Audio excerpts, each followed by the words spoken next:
जम्मू आ गए, दिल्ली आ गए, अलग अलग जगह पे आ गए, और अभी सरकार उनको कह रही है कि प्रिजन से मेरी बात समझ गए? क्या सबके साथ मर्डर हो जाता है? क्या सारी बहुएं जला के मार दी जाती? Donoghue versus Stevenson, House of Lords, 1932 is a landmark case which tells number one, the duty to take care किस person के towards होती है, to whom this duty is owed, right? तो इसके facts बहुत interesting है. इसको जिंजर बियर केस के नाम से भी जाना जाता है. क्या कहते हैं? Ginger beer case.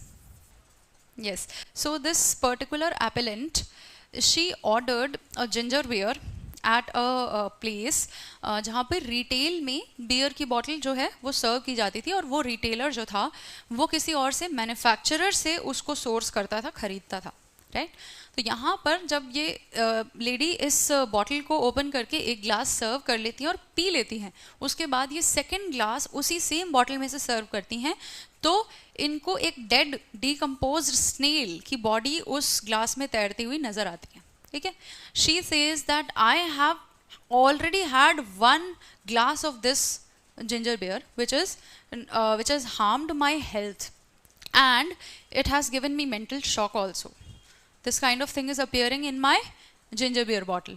So she says that the manufacturer is responsible for this. She is claiming what? Damages for negligence from the manufacturer. To which the manufacturer says that it is not my duty towards her. Her duty, जो उसे duty है, जो उसके लिए duty है, वो retailer से आती है. ये रिटेलर की रिस्पॉन्सिबिलिटी है कि वो जो बॉटल दे रहा है वो चेक करे कि उस बॉटल में कुछ है तो नहीं.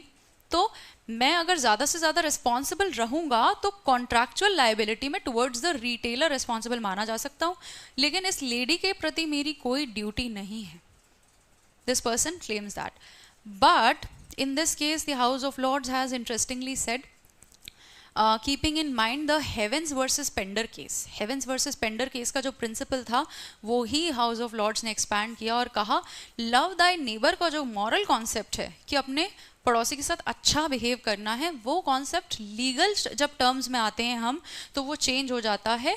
You should not cause injury to your neighbour में.